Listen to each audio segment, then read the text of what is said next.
என் அன்பு சகோதர சகோதரிகளே, ஆண்டவராகிய இயேசு கிறிஸ்துவின் நாமத்தில் என் அன்பின் வாழ்த்துக்கள்.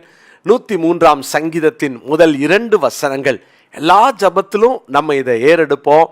நம்ம ஜபத்தினுடைய முடிவு ஜபமாகவே இதை வைத்திருக்கிறோம். ஆனால் உண்மையிலேயே இந்த வசனங்கள் எவ்வளவு ஒரு அர்த்தமுள்ள வசனங்கள் இல்லையா?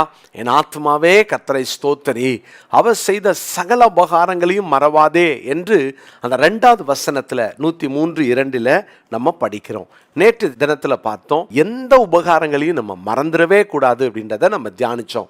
இன்றைக்கு மறுபடியுமாக எதை மறக்கக்கூடாது அப்படின்றத தான் நம்ம தியானிக்க போகிறோம்.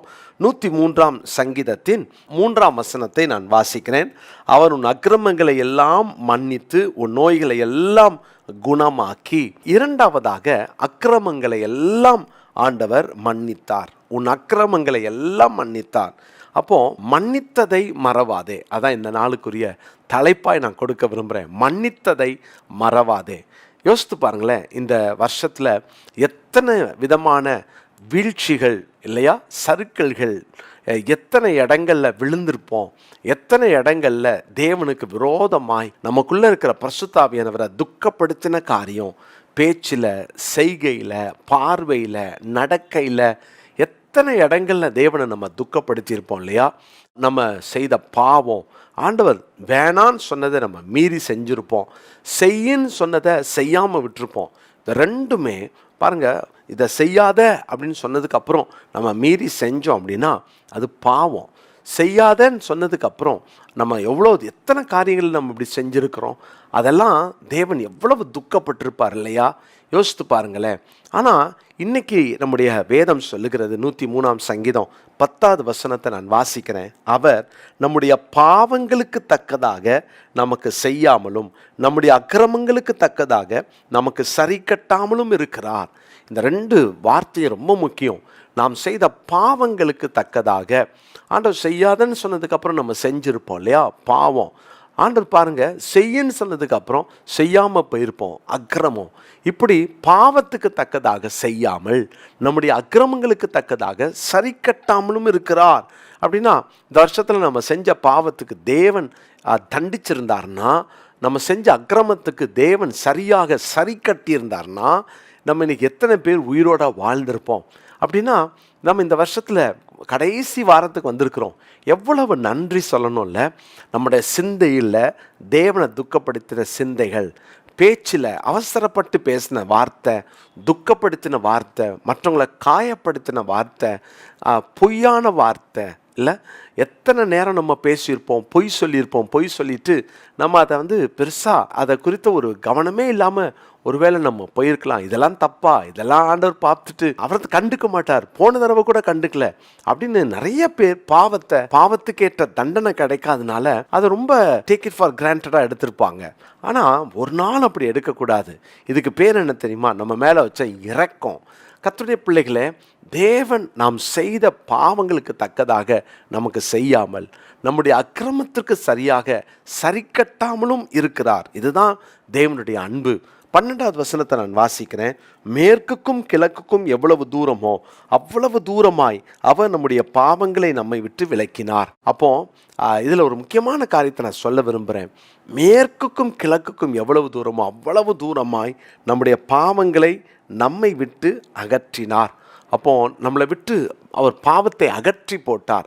யோசித்து பாருங்க, நம்ம செய்த எல்லா பாவத்துக்கும் நம்ம மன்னிப்பு கேட்டிருப்போமா? அதுக்காக உபவாசம் இருந்து தேவ சமூகத்தில் கதறி இருக்கிறோமா? அதுக்காக என்னைக்காவது மனஸ்தாபப்பட்டு அழுதுருக்கிறோமா? நம்ம செஞ்ச எல்லா பாவத்துக்காக அப்படி நம்ம மன்னிப்பு கேட்டிருப்போம். சில நேரம் நமக்கே தெரியாமல் சில வார்த்தைகளை பேசி இருக்கலாம், சில காட்சிகளை அல்லது சில செய்கைகளை நம்முடைய வாழ்க்கையில் தேவன் அருவருக்கிற காரியங்கள் நம்ம வாழ்க்கையில் வந்திருக்கலாம். ஆனால் அதுக்கெல்லாம் நம்ம மன்னிப்பு கேட்டோமா? சில நேரம் நமக்கு அது ஒரு பெருசாக தப்பாக தெரியாதுல்ல. சில நேரம் அவைகளை நம்ம மன்னிப்பு கேட்டதே கிடையாதுல்ல. ஆனாலும் தேவன் மன்னித்தார் என்றால் அதுதான் நம்ம மேலே கர்த்தர் வச்ச இரக்கம்.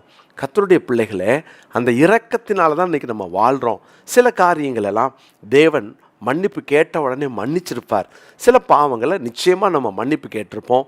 ஆவியானவர் துக்கப்படுறதை உணர்ந்திருக்கலாம். சிலர் ஐயோ நான் இப்படி செஞ்சிட்டேன், இப்படி செஞ்சிருக்க கூடாது, மன்னிச்சிருங்க ஆண்டவரேன்னு அவர் பாதத்தில் விழுந்து அழுதுருக்கலாம்.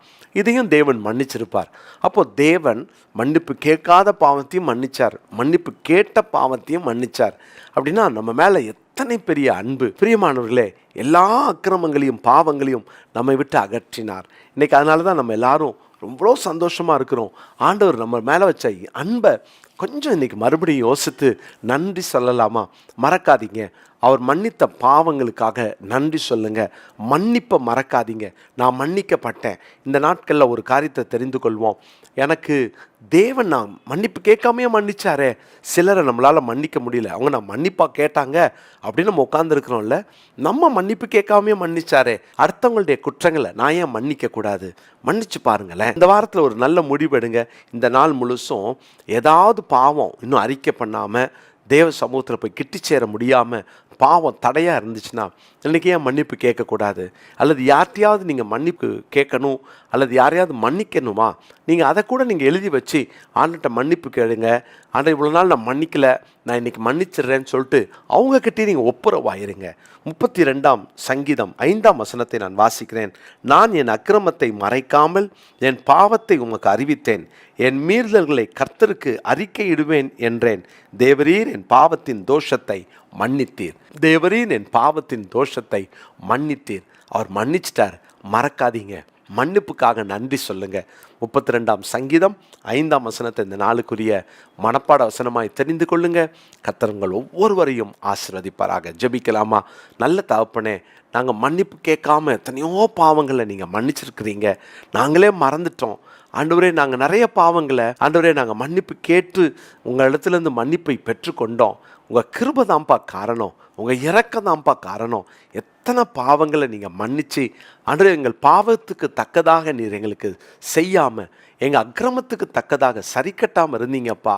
நாங்கள் அதை உணர்றோம் ஆண்டவரே. நீங்கள் மட்டும் சரி கட்டியிருந்தா நாங்கள் இன்றைக்கி இந்த உலகத்தில் வாழ்ந்திருக்கவே முடியாது. எங்கள் மேலே வச்ச அன்புக்காக மறுபடியும் நன்றி சொல்கிறோம்.